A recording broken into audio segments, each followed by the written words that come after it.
101.3, New York's classic rock. Thank you for everybody who woke up this morning for breakfast with the Beatles and coming downstairs. That was so much fun. We had an absolute blast. And a little nap and lots of coffee, and here we are, and I get the honor and the privilege, and I mean that sincerely, to do part two, to do an interview with Miss Jenny Boyd. Thank you. There was everyone. Patty Boyd and there was Jenny Boyd in this story. Yeah. And there's a book out called Icons of Rock, which you absolutely have to grab hold of. Did you bring any copies with you? Do you have any here? On stage? No, not on stage. Like, are they here at the fest? Yeah. The people are buying them. Okay, great. Yeah, because you absolutely want this. How many people were here yesterday and heard our first part? Oh, that's wonderful. Okay, but a lot of people weren't, so we'll cover. Repeat it. Yes, we'll just say it verbatim again. The thing about, swinging London, Carnaby Street, I mean, I fell in love with it as a little kid, so every time I go back, I go to Camden Market or wherever and try to get some flash, a jacket or something. But there was a look, a feel, and energy that was captured. If you think about what Britain was, the Savile Row suit, the bowler hat, the proper English gentleman, and here come all these kids wearing crazy frocks and colors and colors. What the heck? Yeah, because London especially was black and white, so color was a new thing. I left school, started working in Carnaby Street with two fashion designers who were sort of up and coming. And Carnaby Street at that time, there were probably two men's shops, but they weren't like the normal men's shops because these had music blaring out. And then slowly more men's shops would come along, and they would come and visit me when I'd go into the little Chiffon and Tuffin shop, and we'd swap records. And it was already this incredible hip feeling, but the very beginning of it. We always think of it here in America as 67, that was here in San Francisco. When was it? Was this at 66 in London? When was this? No, I was first there 64, beginning of 65, and so it was starting then. Wow. I just got we were in England for August for Billy J. Kramer's birthday and recording, and we spent a weekend in Brighton. And Mod's Rockers, the big dust-up that they had, and all these great mod clothing stores have opened up again. That was the big time. If you were a rocker, you were Elvis Presley. You were a white T-shirt, leather jacket, motorcycle. The mods had the flash suits and the scooters. That's right, and the girls had short hair and leather jackets, and they chewed a lot of gum. And I remember once, I went to school in Notting Hill Gate, and I remember once coming back after lunch towards school, and these mods were coming towards me. There were about 3 or 4 of them, these girls sort of with their, looking really tough, their short hair and, leather jackets and coats, and they pushed me into the road and said, "Oh, sister's got a new boyfriend." They hated the Beatles, but they liked the Stones. They it was like a sort of like a football team, It was the mods hated the rockers loved the Beatles. So I never realized that it was a Stones-Beatles dichotomy as well. Oh yeah. That's wild. And Jenny started early, by the way. You were very young. When did you first start modeling? How old were you? 17. I mean, I know it's kind of reward these days, but it's so young being thrown into this world. Yeah. It's absolutely wild. And something that I didn't realize until I was looking up, I know you had been married to Mick Fleetwood. I didn't realize you knew him as childhood from school? Yeah, because he was staying with his sister. He left school at 15, knew that he wanted to play the drums, and so he left his home in Salisbury and came up to London to stay with his sister, and started looking for a band to play in. So he was in a band called the Shanes. He just knew right from a very early age he wanted to play the drums, and there was no point. His parents gave up on him. They knew he wasn't going to stay at school, and that's when he met me when I was coming back from school. Wow. So you're how old? 17. Wow. 16, 17, yeah, 16, 17. Was it kind of love at first sight? Were you? No. That was a very emphatic no, by the way. No, I thought because in actual fact, it went a different way. Is that he'd obviously got a crush on me, but I didn't know that because he was very shy. And my friend, who sat next to me in the English class, had a major crush on him and said, "This is the boy, you know, he's wonderful, you have to meet him." And so she brought me along to this coffee shop in Notting Hill Gate.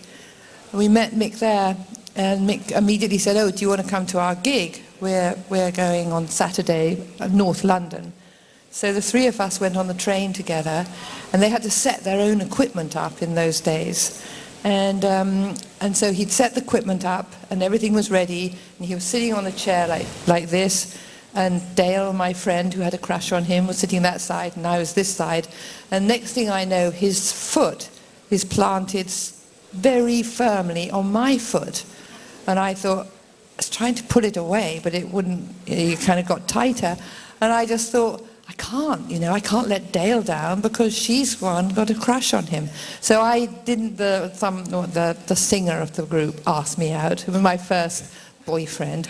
So instead, I liked Nick, but I thought, I can't, she wants him. So I didn't, so Mick and I knew each other, and then I went out with him, I don't know, about 9 months later. Wow, what a story. And you wound up marrying him? He said he knew when he first met me coming back from school that I was the girl he was going to marry. Wow. So it was a love at first sight for him? Yes. But so an article that I was reading that Jenny wrote said, as far as like dating, marrying, or living with rock stars, what did you call it? Be careful of what you ask for. No, it's not what you think. Well, that's true. In as much as what I've, or when people have asked me what you suggest, is that it was fine when I had my modeling career and he had his music and going out on the road and all that. But when we got together again, we sort of split up, got back together, is that I was asked if I wanted to be on Vogue, on the editorial side, which sounded great. But he didn't want me to, because he wanted me to be available for when they go out on the road. And I think it's really important for a woman to have something that is hers, her passion, because you can't just be hanging around waiting to go on the road, because it's not that enterprising for you. It's lovely, I love listening to the music, but it's their thing. Right, it kind of reduces you to groupie. It reduces you, I shouldn't say groupie, yeah, but you don't have a purpose there other than to be there to support your partner. Exactly. Yeah, and I understand, but as Jenny's sister, as Patty Boyd, Harrison, Clapton could absolutely attest to, it's not the easiest thing in the world, that's for sure. No, it's not. It's not. And, the music, being on the road, playing, that's everything. That's their passion, which is fantastic. But it's not easy all the time, but wonderful in other ways. So, and I didn't get to ask you this yesterday, or any time yet. You see Hard Day's Night, and your sister's in it. What did you think of the movie? What did you think of the Beatles? What did you think of the whole thing? I thought it was great in my sort of 17-year-old heart. I loved the music. I knew even then it was different. Something was different about this, and I think it was the harmonies. It was the beginning of a completely different, because before that it was Elvis or Buddy Holly or the Everly Brothers. When the Beatles came along, it was like a different chapter. It's funny that so many people said it wasn't the same, that somehow England didn't embrace them as intently, which seems bizarre, as America did. That, we were talking about it this morning on the show, that, Paul and Linda could, even in the 70s, could walk down the streets, could take the tube in London in the 70s, and they were okay. But even to this day, you had to have somebody with you in the 70s. If Paul or John found a home here and was able to sort of settle down. But the frenzy, which is why we're here, 60th anniversary, was just unbelievable. And you're right, we had never seen anything like it. Plus, 60 years ago, the country's in mourning. Our president was assassinated. Yeah. And here, just a few months later, we were in black and white, and the Beatles gave us a reason to smile and laugh again. Yeah, yeah, that's interesting. Yeah. It changed, and then the clothing follows, and then suddenly, like in Mad Men, which I love, that it tells it so well, of this is how you dress with Brill cream and perfect hair and cigarettes and martinis, and suddenly people are wearing neckerchiefs, and they're wearing striped pants and polka dots, and now people who never would have worn that, you look out of place. That middle-aged man looks out of place if he's not wearing colors. Yeah. Yeah, it was a complete change in every way. Fashion and music were the main ones, the obvious ones.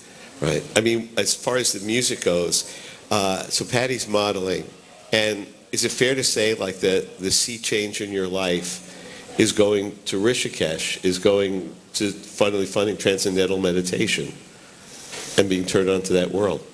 Yes. Well, for me, I found my own kind of what I thought was like a spiritual awakening before I went to San Francisco. And the funny thing is, when Patty and George at that time, they were with Ravi Shankar in India, and when they came back, because I was very close to them, I said, I've had this incredible kind of spiritual awakening, it was major, and they had experienced the same thing. And I think it was a time where people were actually changing in that way and finding meaning and looking for meaning. So when we did actually go to India, we'd been meditating for a while. And so it was a continuation of that. Did that kind of put a damper on your passion for modeling? Did it seem that I didn't have a passion for modeling. No. It was just fun. It was fun, and a way of earning money, and it was sort of young, and the photographers were young, and it was just a fun thing to do.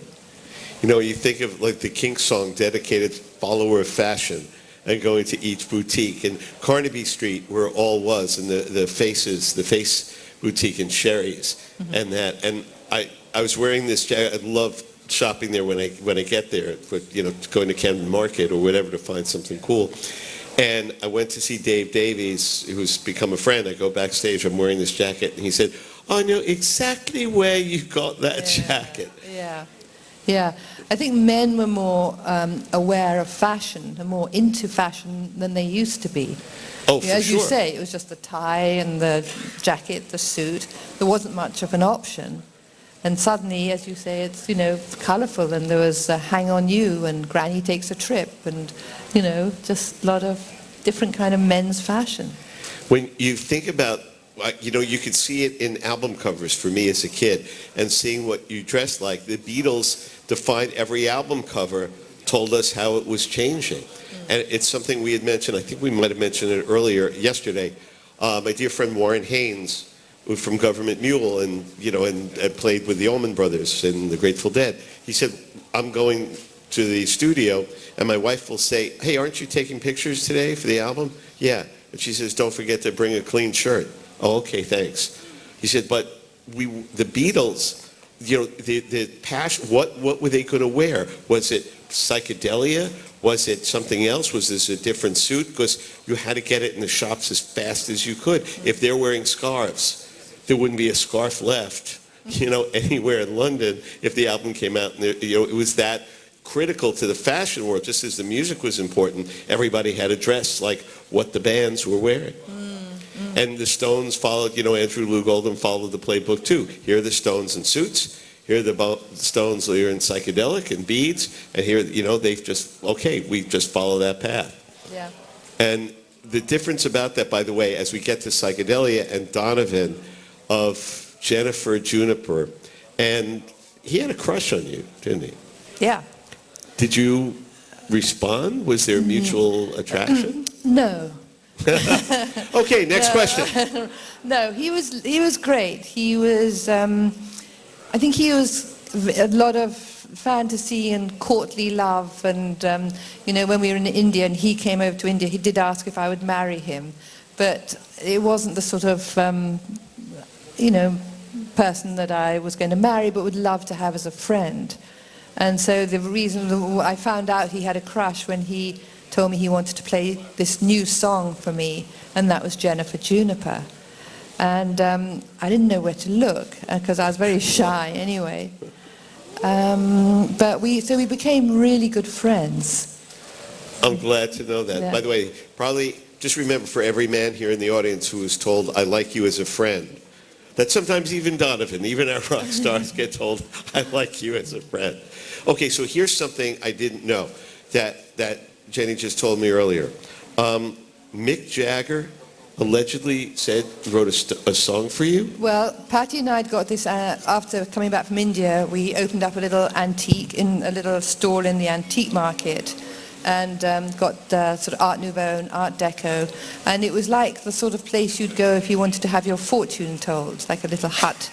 And sometimes Mick Jagger would come in, and I would be sitting there with our, merchandise, and I wouldn't know what to say because I was very shy, and so I'd pick something up and say, "Look, we just bought this," just to make conversation. And he would just look at me and laugh at me and say, "You're really starting to grow up." And another time he came in and he said, "I've written a song about you. It's about you, but it's not about you." And I never thought to ask, "What's it called?" So I never knew. But I think it is the thing with anyone who's doing anything artistic or writing a song or a poem. Sometimes you need someone to kind of be your person who sets it off, but it's not actually about you. You've just triggered something inside them. So I don't think it was much more than that. Did you ever guess at what the song might have been? No. Come on, you must have had it. I wondered about Ruby Tuesday, but I'm not sure. I didn't sort of worry about it and sort of think about it too long. But if you think of the time and the era and the recorder and what Brian played, that kind of fits what you're talking about. Mm-hmm. We use the word muse for Jenny's sister, for Patty, of the songs that George Harrison wrote, from Something to Eric Clapton's Layla to Wonderful Tonight, these songs that I've played all the time. And sometimes, as you said, whatever inspires you, the girl you're in love with, the girl you're in love with but you can't have, whatever you see. Yeah, there was a time, I think it must have been 1967 maybe, and I was walking along, was it? Yeah, I think so. I was walking along King's Road, that's where we all used to hang out, and we went to go and see somebody that we knew sort of, but his place was where we'd go and smoke pot, and we'd sit round this coffee table and just hear this fantastic music, whether it was Simon & Garfunkel or whoever it was, Beatles, and just listen. And nobody would talk to each other. And I remember seeing there was a little book on this table. So I looked at it, and it was called Karma and Rebirth by Christmas Humphreys.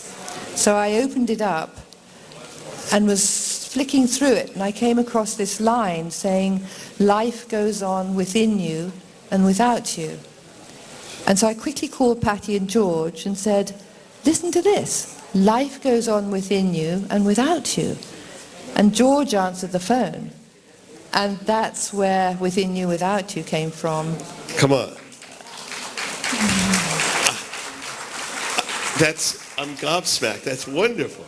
And it's like Patty, George and I had this connection, It was a definite sort of, I know with Patty and I, we'd often, when I was living in San Francisco, we'd dream about each other, where we'd go and visit each other, and we'd say who was there, and it was all right, it was all correct. So we were very kind of, there was a really strong sort of psychic connection. It's amazing sometimes with sisters. Yeah. What is the age difference between you? 3.5 years. So on one hand it's something, on the other hand, like you said, there's a connection like that. And it was never awkward for you to be part of the George Patty? No, no. Often I have memories of the three of us just hugging each other, Yeah, it was sweet. Was George kind? Very kind.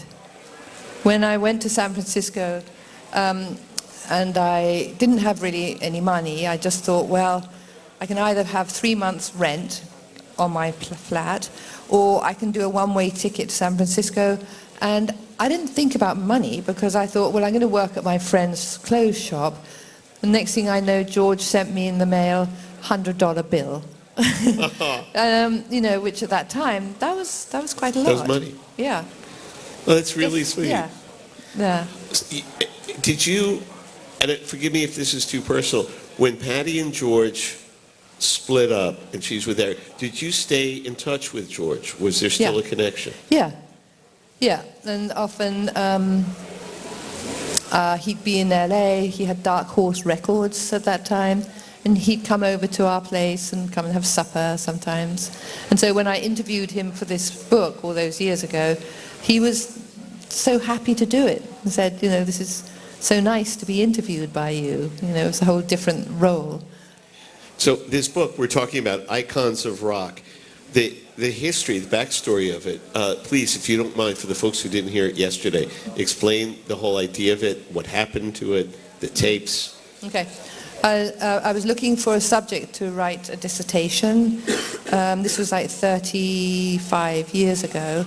And so I had heard write about what you know. So I knew about musicians, you know. At that time I was with Ian Wallace, my second husband, and he was a drummer with lots of band, Bonnie Raitt, Crosby, Stills and Nash, Dylan, a lot of people. And then of course I knew everybody at Fleetwood Mac and, you know, that lived with them.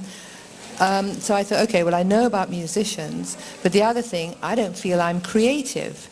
And so I married the two together, and I thought, well, I'm going to get some questions that I'm going to ask these musicians. So I started off with Don Henley because I knew him, and then of course, you know, Eric and everybody I could think of.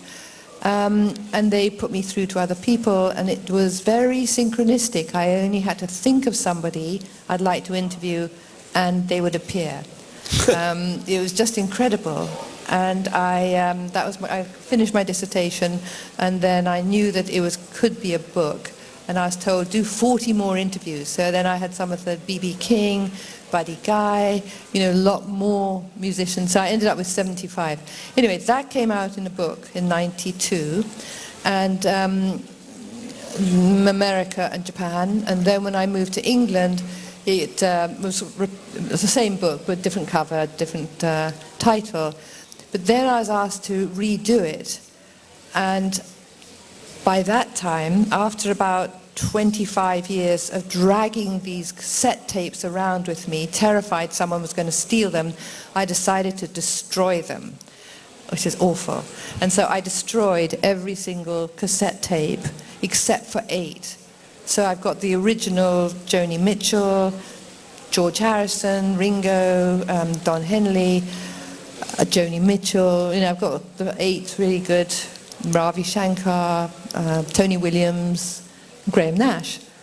And so I transcribed them all, and this is now, 35 years later, and the message is still so strong and so inspiring, just transcribing them. I've still got some of the old other musicians like Keith Richards and other musicians from the original book. And then I added 4 new musicians like Jacob Collier, Atticus Ross, really prolific writer, Egg White for people like Adele and stuff like that. So it's basically the questions and the answers. Is it focused on lifestyle or the music It's or the focused creative on the process? creative process. So some of it is questions about how they were brought up, or who encouraged them, were they encouraged, what gives the drive to create, you know, what is the drive, and what else? It was drugs and alcohol. What part does that play? Are we all potentially creative?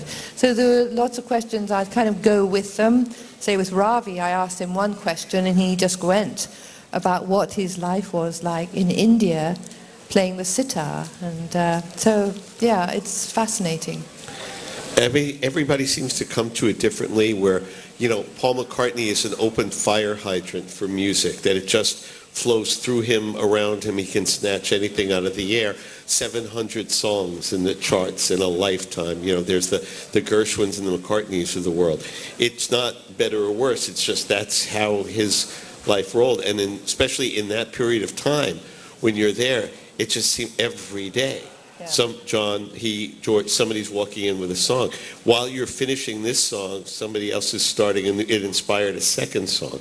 To be that open. Yeah. And that's the thing. To be that open is exactly it. It's like you become a channel. So you have to be aware of everything. So as I said yesterday, when we were in India, the Beatles were writing songs all the time. And we'd all be sitting up on the rooftop, and they'd come, in with some other idea they had, and you'd watch them play, and you'd watch it morph into a song. But it was always about what was going on in the ashram.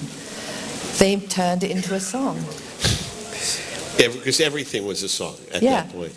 There was a story that just came out last week about, because of the 60th anniversary, they brought on, I forgot, it was the Times or Life, one of the big magazines, assigned one of their top photographers to cover the Beatles here. And he's like, the Vietnam War is going on. I'm a war photographer. That's what I do. You're sending me to Vietnam. I'm not covering some silly boys from England. It's the big story. We want you. Did I piss you off? Did I insult you? Why would you denigrate? Nope. We know it's going to be, we're sending you for a purpose. Get on that plane to New York and go. He said, I'm steaming in anger, like some kid is going to get the shot in Vietnam, and I'm going to be with these idiots. And I get to the hotel, and I'm taking pictures, and they're silly, and I'm whisked into the room because I said, you can drop me off. Can't drop you off. You go into the Plaza Hotel. And he said, we're in the hotel, and there's a piano in there. I'm taking some candid pictures, and they're relaxing a little bit, and John just sits down at the piano and starts playing chords. I take some pictures. They said he had just started for about a minute, and Paul walks over and starts playing a melody. Da da da da da da da dum ba ba da da da da da da ba da. And George picks up a guitar and starts playing. And that's when he said, and me, I'm hating this assignment. And I just grabbed the camera and was just, okay. And he said, I walked out of there going, okay, there is magic here. I'm embarrassed. I saw my perception of what it was versus what it is. Like, oh my God, these people are amazing. How fast creativity flows through them. Yeah.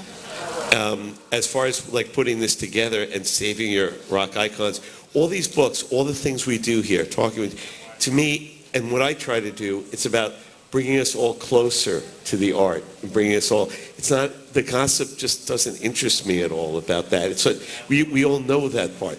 How did it happen? What was the creativity? What was the process? What was the feeling about it? And so many people said, well, it ended at Altamont. It ended, with the Stones. Did it end? No, it didn't. It didn't end. And another thing that they all spoke about, which is a question I asked them, because it was a dissertation on a sort of psychological dissertation. To begin with, I read this, I was reading a lot of stuff about creativity, and one of the books I read was by someone called Abraham Maslow, and he talks about peak experience, when you actually, it's like what we call the zone these days. And so I dared to ask all of them, because it's like saying, describe the muse, and something that is so subtle, and they're hoping that they can grab onto it. They all described what this peak experience meant to them. Like if they're playing on stage, then Graham Nash said that sometimes they would all start the wrong verse at the same time, because they'd be so connected, and so sort of, and when they're writing a song, they write it all in like 5 minutes, and can't believe they wrote it because they feel there was some other, like they're a channel, and it just kind of came through them.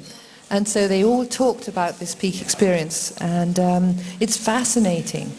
It's similar to like synchronicity, when things just happen.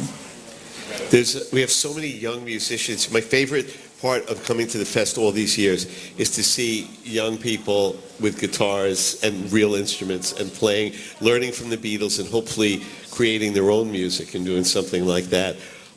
Carlos Santana, I always ask established artists, what's the advice? What do you tell someone, And Carlos, it was so simple. He said, learn chords, learn how the guitar works. You don't have to be fancy, but learn where the chords and the notes are. And then just play. Play for hours and hours and hours and hours and hours and hours. And once in a while, as you're playing, something's going to happen. You're going to hear a few notes together, and you're going to go, what was that? Yeah. He goes, that's every song I wrote came from just playing, going, wait, that's something. Yeah. It's almost like fishing, and then something hits. That's right. And a lot of musicians hear songs in their dreams, or they hear lyrics, or, and they know that if they don't write that down in the middle of the night, they'll forget. It'll go. Somebody else will pick it up. So always, what did Pete Townsend say? Never sell your guitar or your pen. Always keep the pen or your phone handy and keep going. Are you going to be signing books? Are you still here? Yeah. Let's see. I think the next signing starts at 5 o'clock, just for half an hour. All righty. Thank you so much for always joining us. Ladies and gentlemen, thank you, Ken. Jenny Boyd. Thanks, everyone.